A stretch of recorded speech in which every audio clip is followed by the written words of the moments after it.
Hello, everyone, and welcome to Dreamleapers with Harriet Cole. I'm always happy to be with you, and today I'm especially happy because this is a continuation of a thread that has been so incredibly important this year. The fall season began with 7 new plays on Broadway. As Broadway reopened after 2 years of the pandemic, 7 new plays written by Black playwrights about the lives of African Americans. So incredibly powerful. And that was at the very beginning. Now we are in the middle of the season. We've been through many bouts of COVID, shows being on and off and back and forth. And yet the perseverance of everybody on Broadway has been incredible. And there are performances both about what we call Black life, all life, through many different perspectives, and then just some incredibly great stories with quite a few artists of African descent being on those stages. And if you are an actor who loves to be in live performance on stage, there's no place that you would rather be, many say anyhow, than Broadway. So today, do I have someone to share with you? She is Joaquina Calicango.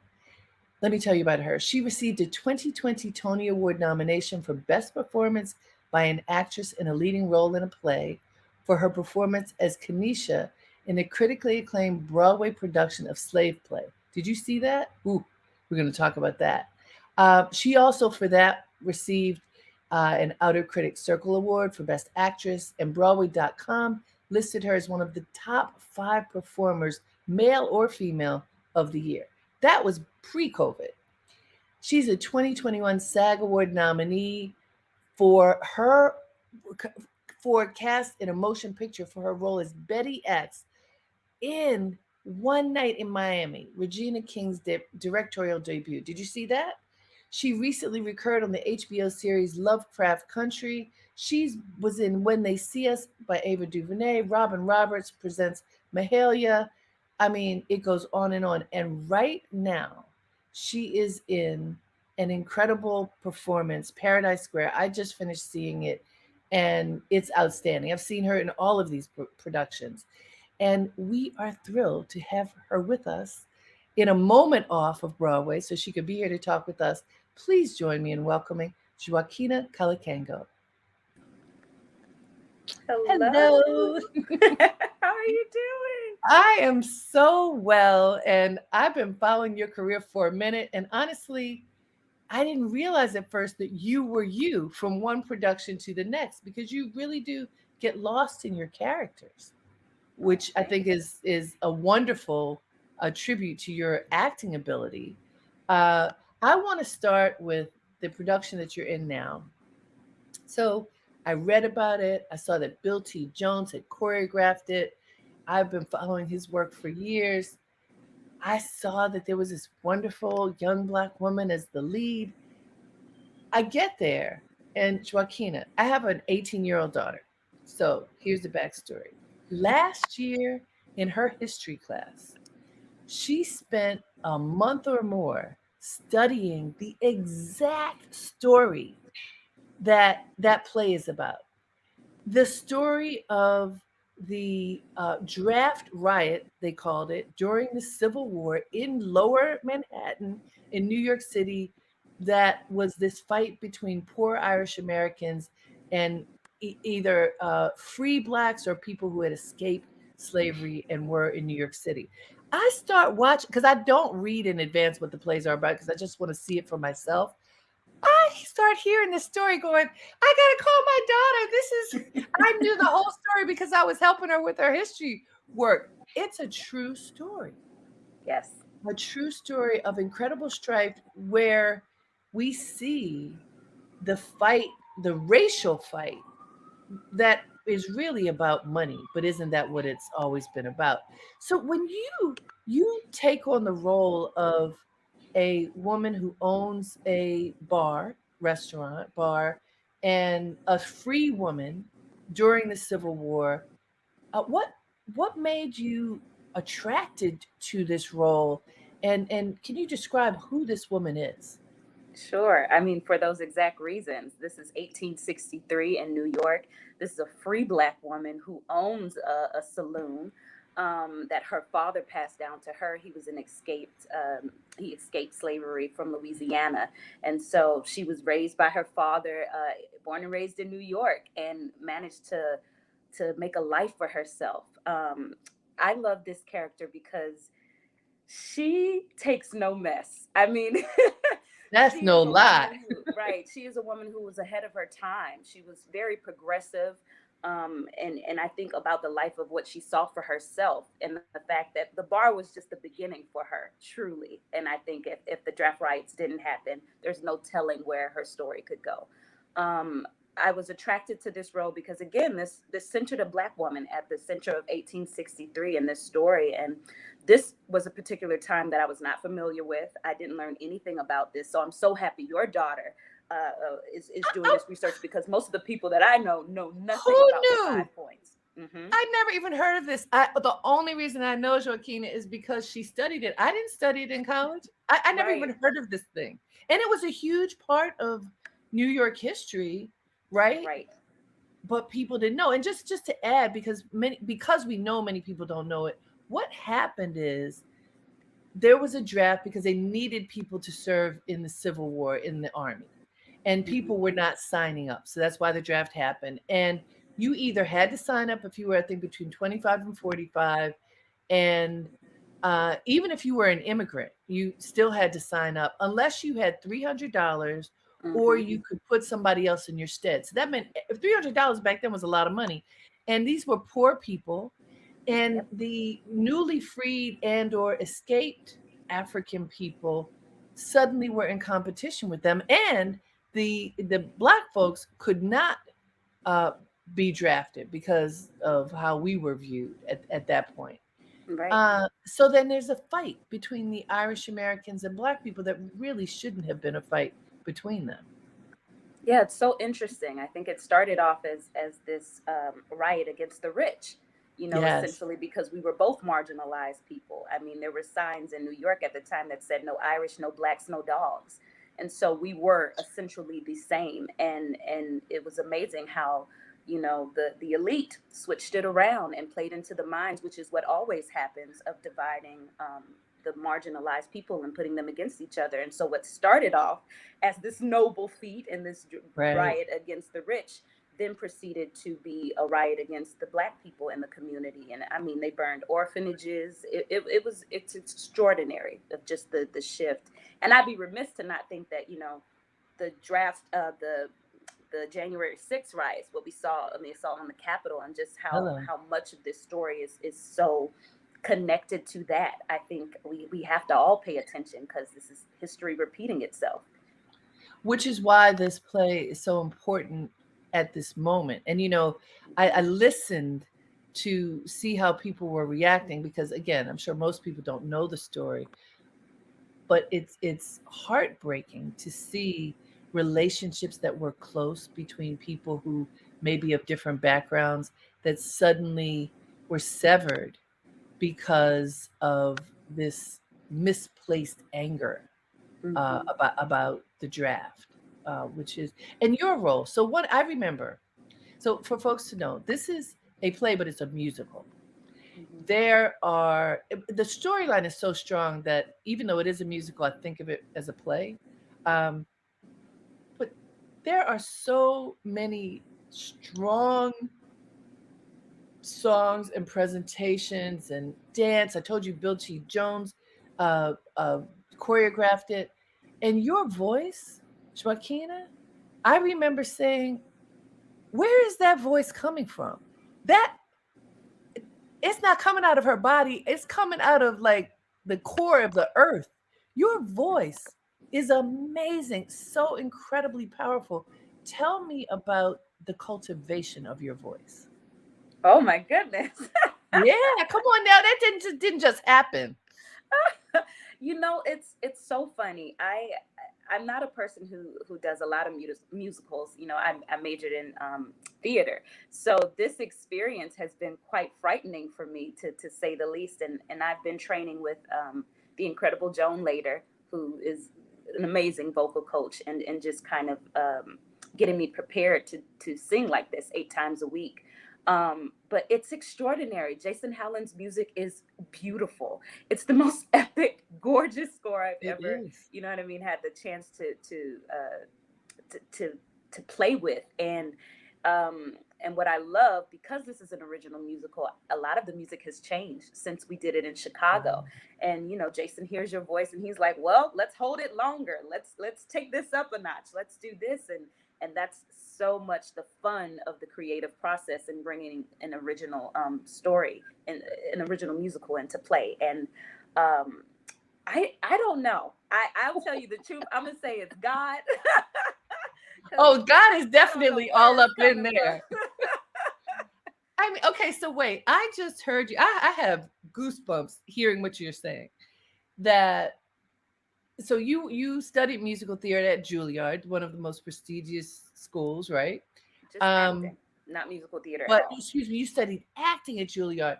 Hmm. So when did you know that you could sing? Like, did you were you aware of the power of your voice when you were young?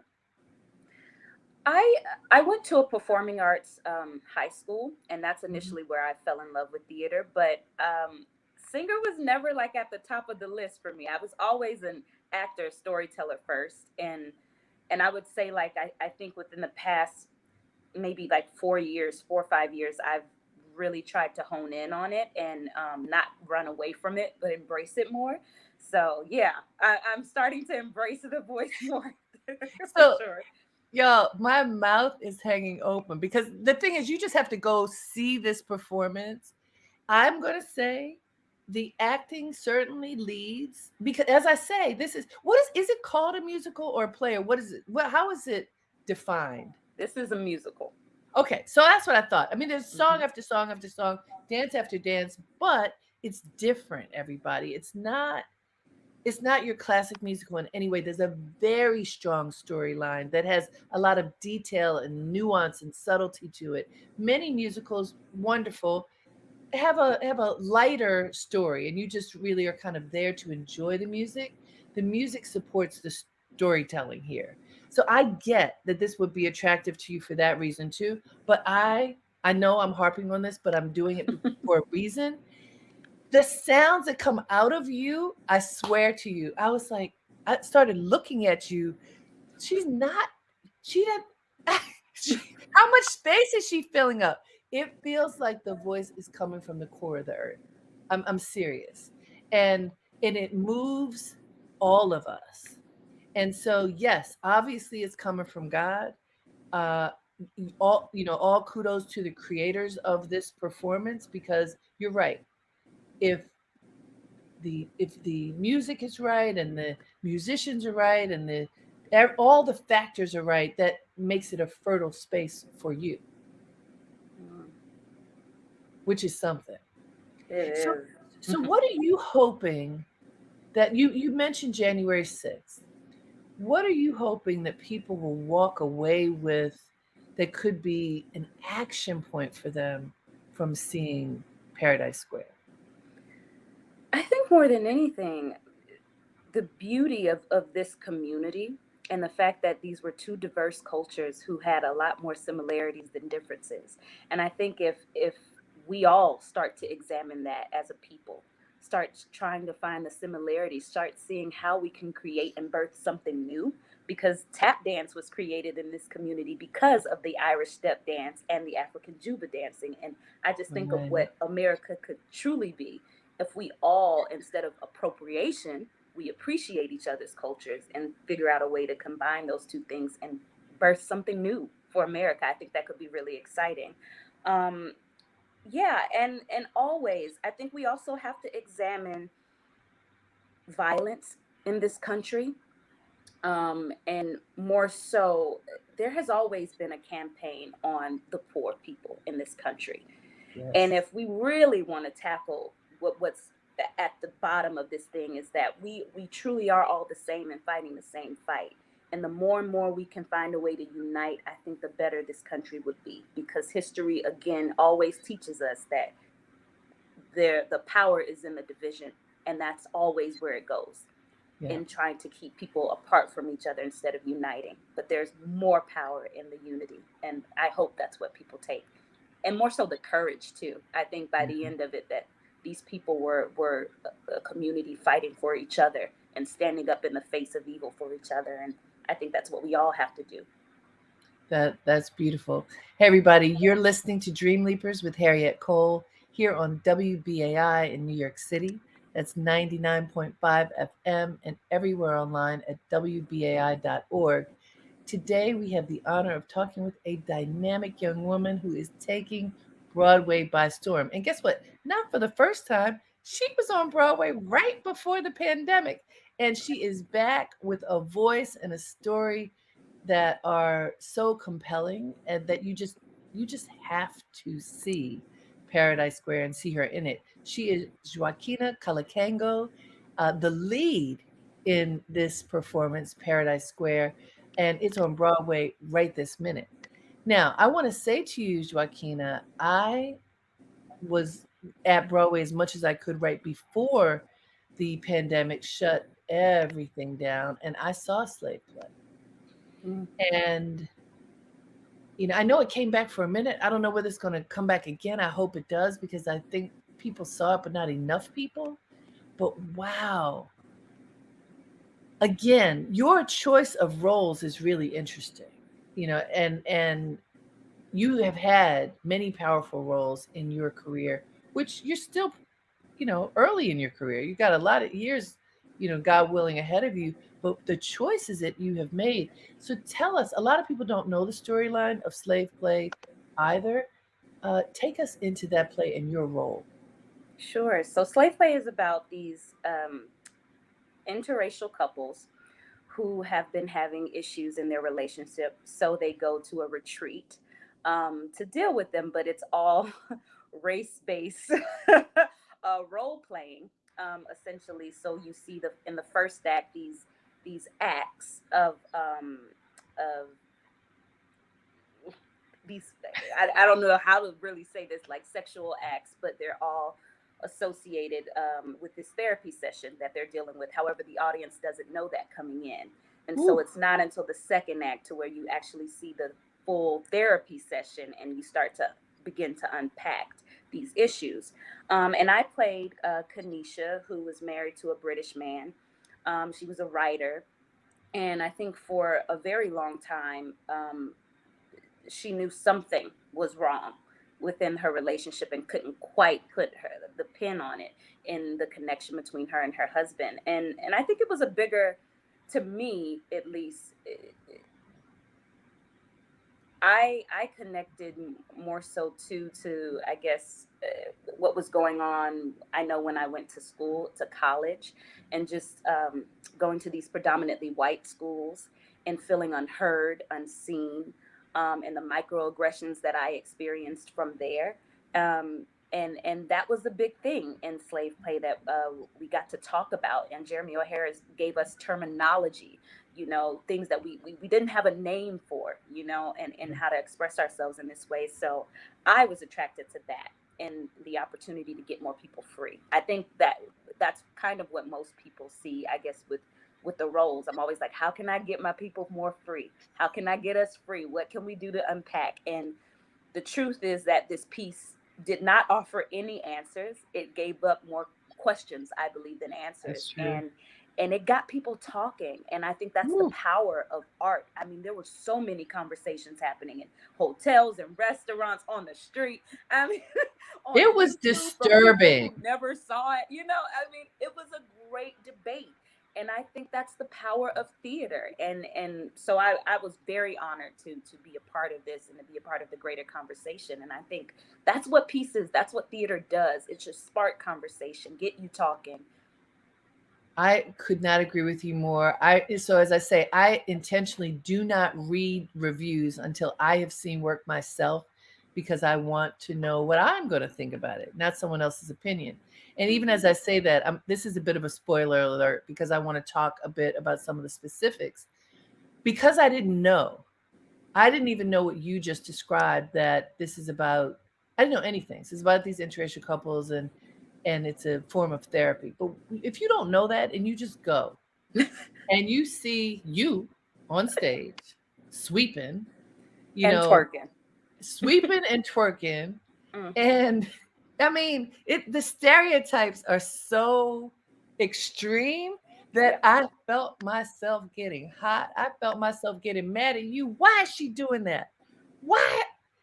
Don't do that. You're embarrassing me. Like all the feelings that bubble forth when you see perverted behavior, stereotypical behavior, on fleek, right? So, and then you see the same thing going with the man who was playing your husband, and he's living out all of these extreme stereotypes that we think about white men in relationship to Black women. And it is so uncomfortable. And it just gets more and more uncomfortable. And to the point where you're like, oh my God, I cannot take another second. This is way too hard for me to see and experience the power of art. Mm. I mean, you're right. Playwright took us all the way deep into stereotypical behavior, but also the nuances of what are the problems? As you say, when you get to the point where we realize it's therapy, and because also, Joaquina, there was a point where, with other people, like with there are two men who we realize at a certain point are uh, they are in a love relationship. Mhm. And just little things like you see when they strip down, you see them in like Calvin Klein underwear or something. I'm like, but this should be dated. No, like why isn't this going back to antiquity or wherever they were? And then I'm confused as a creative, thinking, did they make a mistake with the wardrobe? And then, all the thoughts. I'm just trying to find anything so that it's not too upsetting for me. Maybe something's wrong. And then it is revealed, no, this is a way. Doing all the stereotypical role playing is helping them to unpack uh, what's happening now, Right. and how stereotypes do impact the ways in which we see each other, especially when there are problems, and the notion of what happens in interracial relationships, of which there's a lot more openness for them today, and yet a lot of friction still.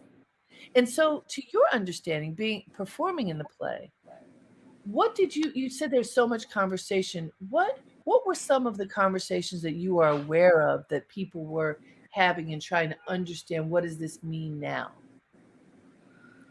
Um, it's so interesting. I know a lot of the Black women had issues with Kanisha, right? Nobody could connect with her. And I was like, yeah, but there are Black women who exist like this, and we don't want to talk about it. We don't want to have these conversations. And then I saw, like, literally the next day in the news of this woman who, her and her husband were role playing, and both of them ended up getting arrested because it got so heated, right? In this Wow. role play. So I think it was bigger issues of power dynamics in Yep. couples and power dynamics in institutions. There was greater conversation about that. Also, the conversation that I loved more specifically was about how Black people and white people perceive this art, and how they were able to take in slave play. We had an audience that what we call blackout night. That was just a I predominantly remember. blackout audience, and it was a completely different way of listening, a way of following the story. There was so much laughter in the space Mm. and freedom, and I think that that was because at no point did they feel like they had to police someone else while they were watching this experience. They fully just got to hear the story, and I think in its truest form. And it was hard to do that in a mixed audience because you do have Mhm. these mirrors, right? These huge mirrors Yes. where you see yourself, you see the audience member next to you, and you're watching this experience, and it's hard to then focus and truly be immersed in this world without looking like, why are you laughing? Right. And so i was Right. i was very interested in the differences in that, and why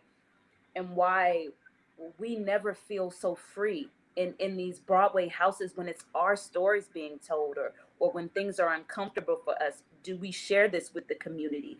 Are we letting That's people right. in on too much of a side that we don't want to be shown? What is this fear? What is this guilt? Where is all of that coming from? And so those were interesting conversations.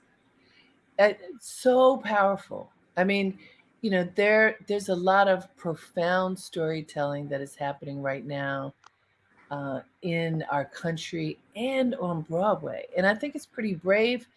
And there's also, as I know you're aware, there's a lot of push for Black talent to be more prominent on Broadway, and you happen to be part of at least two productions that certainly are fulfilling that.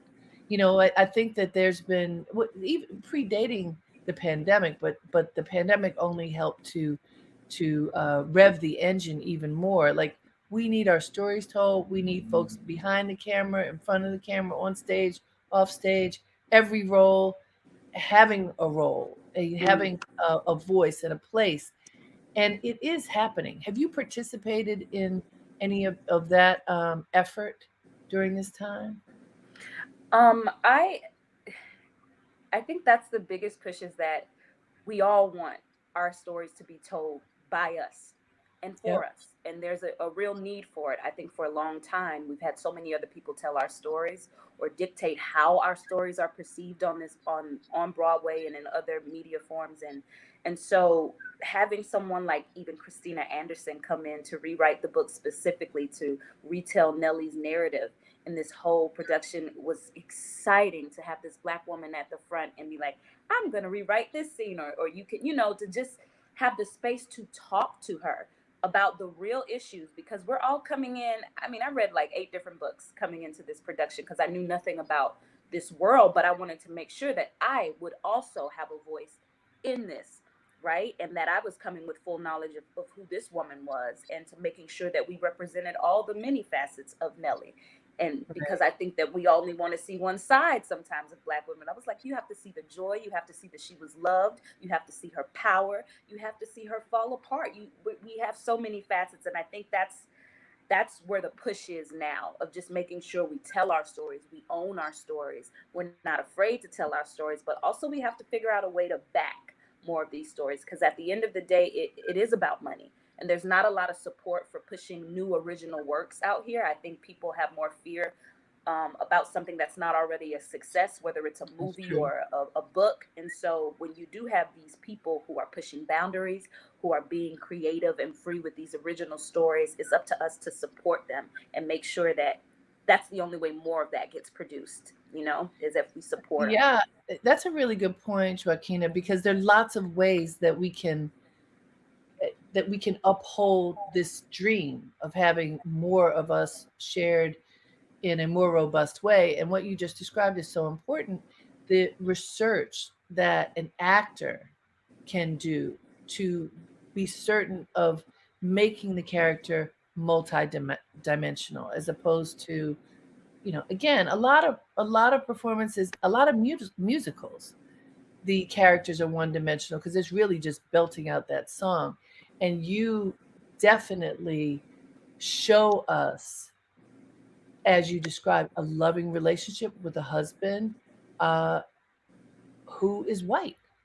Back Mm-hmm. then, which we know that happened, but those are not the stories that we see, Mm-hmm. right?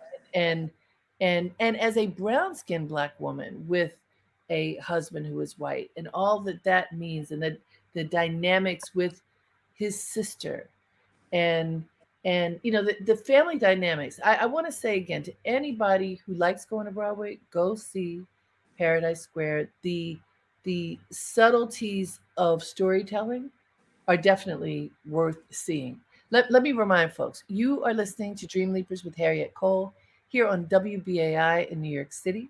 That's at 99.5 FM and everywhere online at WBAI.org.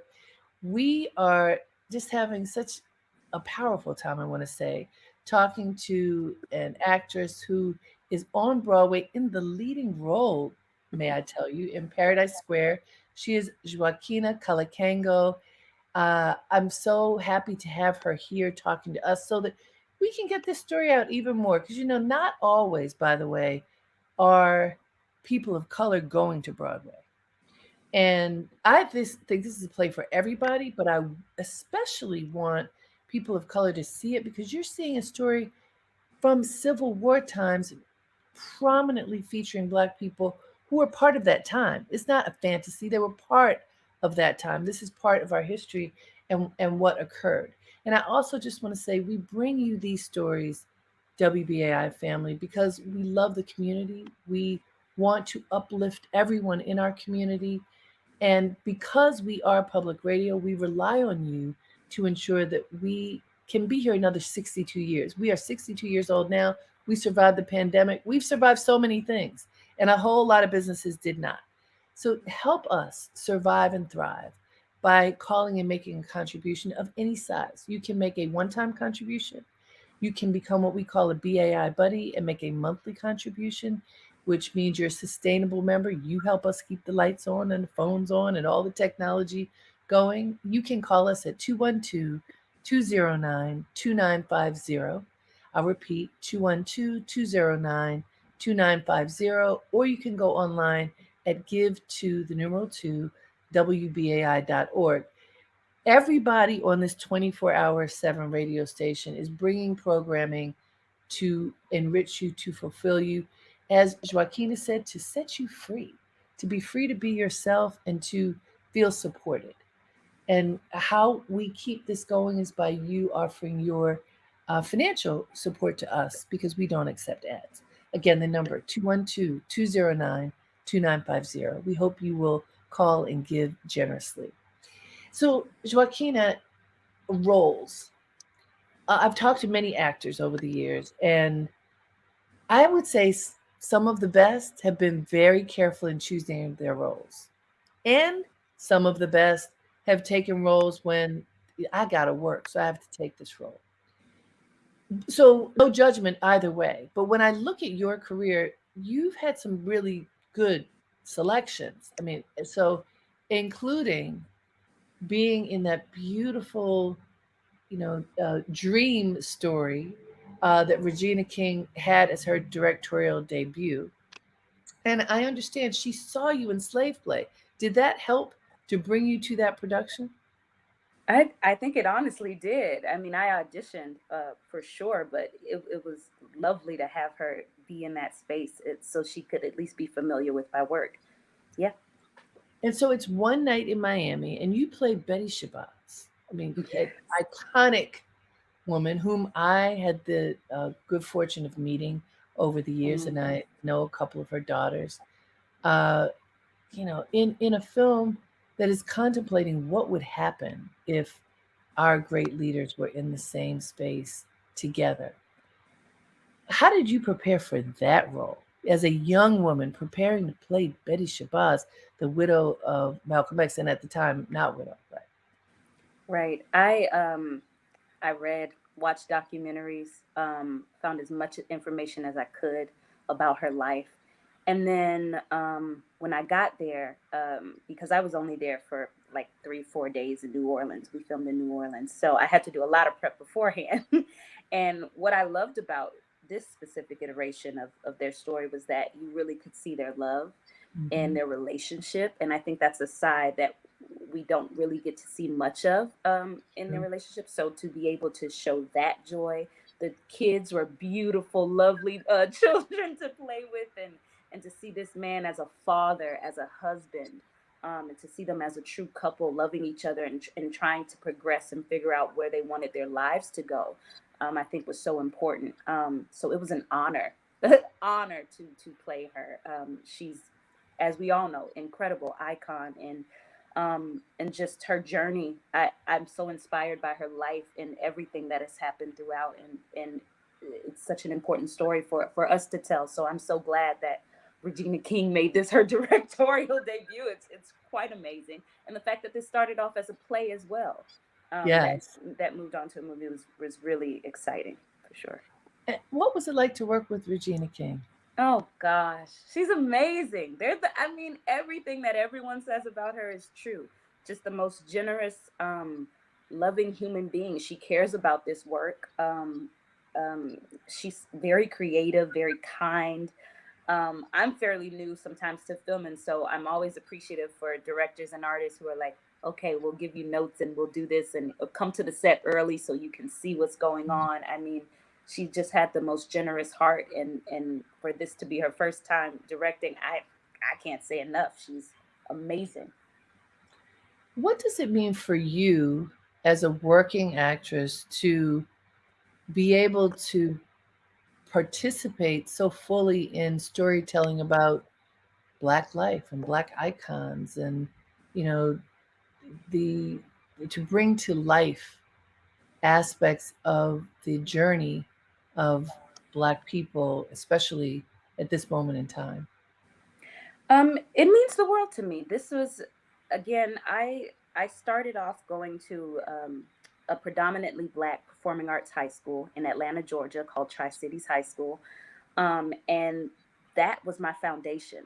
The first show I did was Serafina, about the apartheid in South Africa, and from there we did nothing but works about us, from August Wilson to creating new works that we did, and that was my foundation of telling our stories and the importance of telling our stories in our own community. And our community would show up and show out, and so that's my foundation. That's the legacy that I want to leave behind, is continuing to tell our stories. There are so many stories out there for Yes. us, to uncover and unpack, and to grow and learn from. And so any opportunity that I get to tell our story is a win, a gift, and an honor. And you treat it like that. I mean, I think that is the experience that I certainly have had in uh, being an observer. And with the plays, it's really a participant because you breathe, we breathe. It's really Mhm. a full circle experience that I think we have in being in communion with you and your work, which is really powerful. Um, I'm I I like to ask artists in particular their origin story because it's good to know from where you come and how you got to where you are. And Calicango is your parents are Angolan, is that correct? Yes. So tell us about your growing up and your family history. What does it mean that you are of Angolan heritage in terms of the woman you are today and how you came to be who you are? Okay. Well, my parents, they fled. They were political refugees, so they fled the civil war in Angola, and came to America in the '80s. And I was the first generation born here in this country in Atlanta, born and raised. My last name, literally means like strength of a popcorn seed kernel, like tough, Mm. like Wow. really tough, like the seed. And my first name, Joaquina, means established by God. Ooh. So those my parents gave me very strong names Yes. for sure. And my father has recently passed. He passed right before I did slave play, Wow. and so for me, um, I am, one, incredibly proud. I love the legacy of who I am, where my parents came from, um, the journey that they took. They faced insurmountable odds to get us to this country, to have the lives that we had, to support a child who was like, I want to just act and sing and not go be a doctor, I think says a That was lot. probably not easy for them at first. Not at all, right? Not at all. And I think it wasn't until I started getting scholarships to like Juilliard and Carnegie Mellon that they were like, okay, this is for real. This can Right. truly happen. So I'm grateful for that support, number one. And I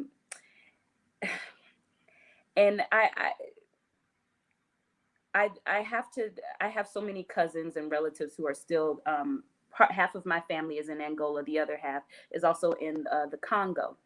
And as we know, it is, those two countries have been through a lot and are still going through a lot. And so the love that I have for my parents, to leave everything behind, to come here, to give us all a life in the future, I can never repay them for that and the sacrifice that they did. So when I say telling stories, it is a full circle event, because to me, the story doesn't just start in this country, it's beyond that. And I want to tell all of our stories from the African diaspora, because I think they're so important. And I'm so grateful just just for that legacy that my parents gave me to be here to tell stories. And you mentioned there's been a lot of strife in Angola and the Congo. And I want to say, Joaquina, not everybody knows what you mean. Sadly, uh, understanding world history, understanding African history is not a strong suit for many people in this country. Can you just explain what exactly your parents were fleeing and what's going on now in those countries, just so people have some perspective? I mean, it was a big civil war. They were trying to figure out, to get their independence from Portuguese, and the country was trying to figure out which side they wanted to go. There were a lot of different representatives who had a different idea about how they saw the country moving forward, and so my parents were on opposing sides, and with that comes just an incredible war that lasted 27 years. And there were Right. so many other countries involved, the United States being one of them, Russia, Cuba, that had their hand in it. And the history of the Congo is just, I don't even know if I have enough time to begin to unpack that, with Leopold and everything that happened, the genocide of the people. It's a corrupt system, a system that you can't go back into. And when I say corrupt, I mean you get off at the airport and you have to pay people to safely get where you need to go. I From mean, the they're moment you put your foot on the ground, right? right. And you're talking about now. You're not talking about in the past. This is No, I'm talking about current. now. I mean, That's and, right. and I'll just speak personally for me. When my father passed, we were trying to bring my uncle to come to the funeral, and they denied his citizenship and everything to just come to even have him be present at the funeral. They didn't even have an embassy in their own country, so he had to travel to another country. That's how just when I say it's a long history, full of strife, full of other people just ripping apart riches and the culture for their own profits and gains, in much like America is too. And so, yeah, we're all uniquely tied. The stories are very tied. So I'm just going to put something out there. I can't wait till I see the plays that you create based on your own history, because I Thank feel them you. coming. Those stories are right at the For tip of your sure. tongue. I know, I know they're on the way. For There's sure. no question about that. Let me remind folks, you are listening to Dreamleapers with Harriet Cole here on WBAI in New York City. That's 99.5 FM and everywhere online at WBAI.org. I feel it's a true honor, this conversation that we're having today with a young star of Broadway, of film. She's made an incredible mark already and is what I believe at the beginning of her career, even though she's had wonderful, iconic roles already. She is Joaquina Calicango. She's starring in Paradise Square, that's on Broadway right now. Many of you may have seen her in Slave Play, which was just on Broadway right before the pandemic. She was she played Betty Shabazz in One Night in Miami, which was Regina King's directorial debut. You may have seen her in the HBO series Lovecraft. She was in Ava DuVernay's When They See Us. I mean, just working with some of the greatest talents right now in film, television, and theater. And I'm going to remind you quickly, because I want to go back to her. Why we get to have people like her is because of you. Please support us. You don't want me to talk a long time about this, so just call us 212-209-2950. Call us, make a contribution of any size so that I can keep finding fantastic guests to bring to you. My heart is full. I hope yours is too.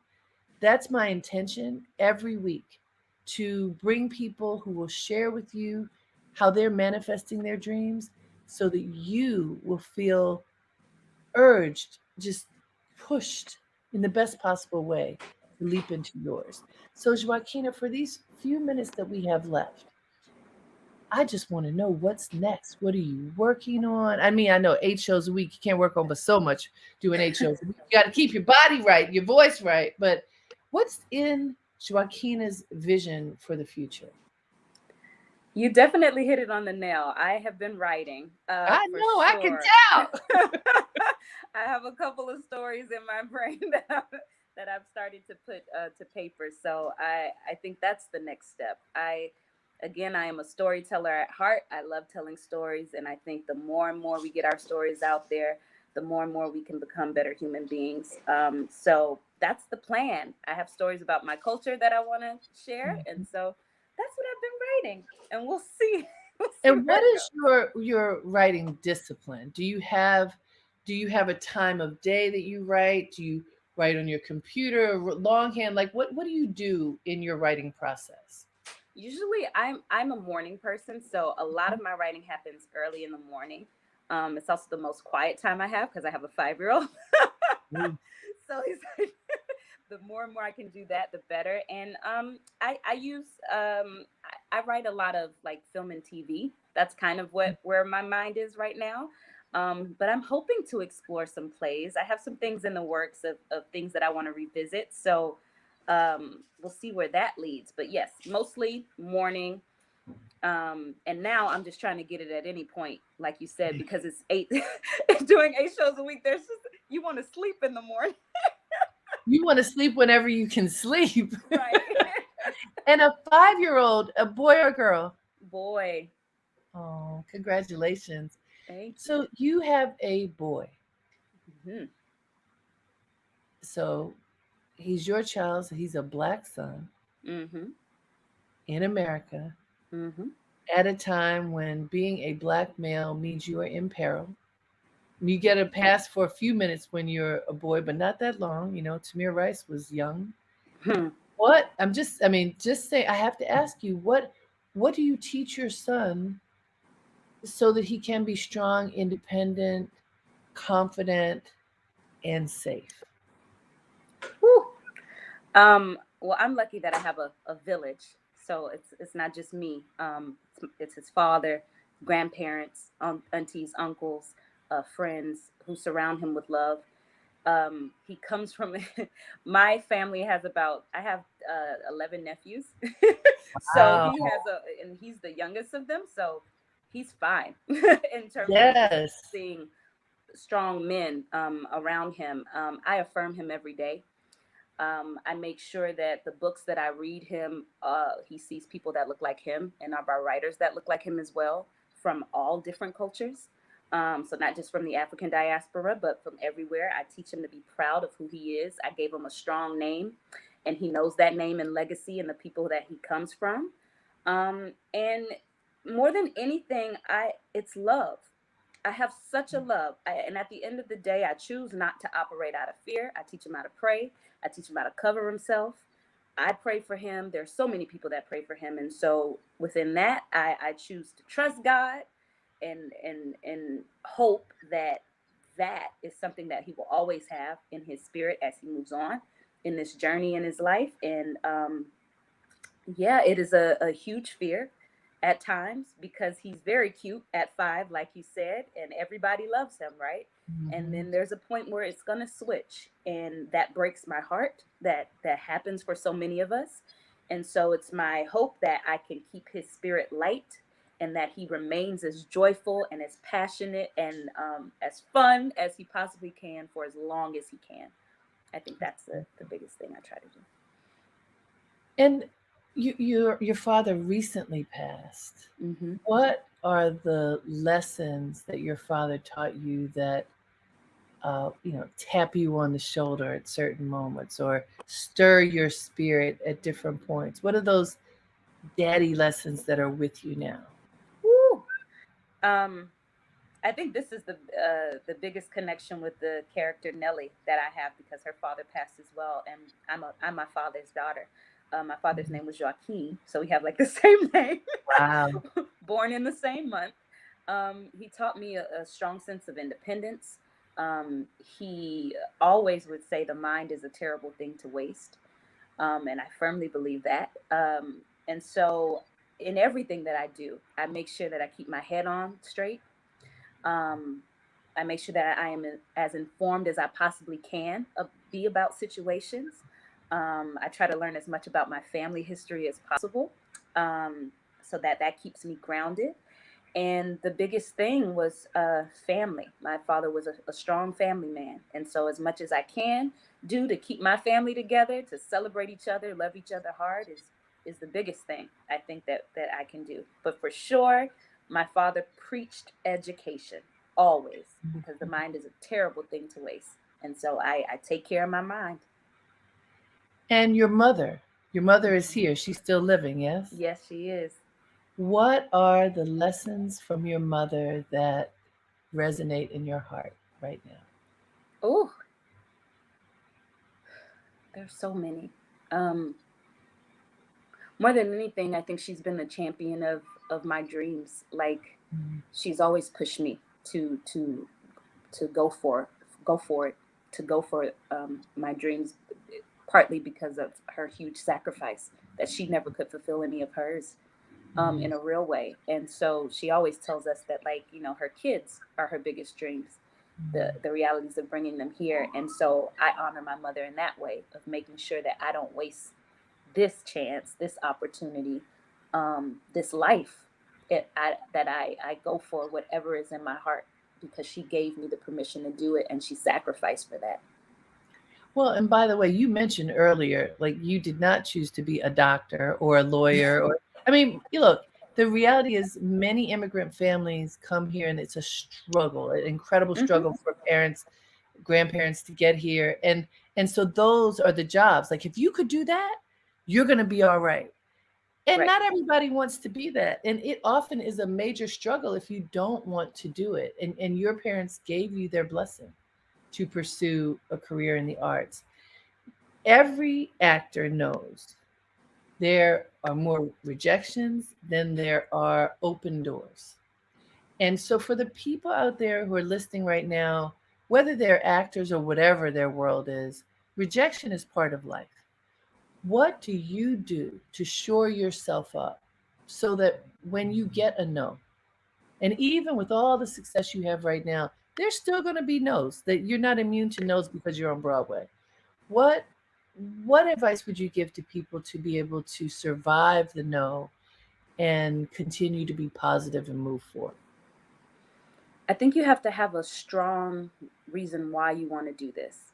It can be for money, it can be for fame. If you can do this for free, and if you truly love it in your heart, then I say go for it. If you can't do this thing for free, if you don't love it, breathe it every day, it will rip you apart, because there are so many other factors that come into this. Like you said, rejection is extremely hard. You have to know yourself.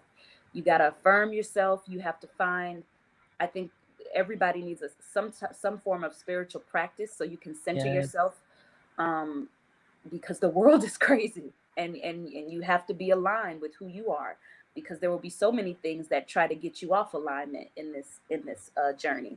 Um, so those are the biggest things for me, and always know that at the center, if you're an artist, you're an artist, so you don't have to wait on anyone to create opportunities for you. You don't see them happening, create them for yourself.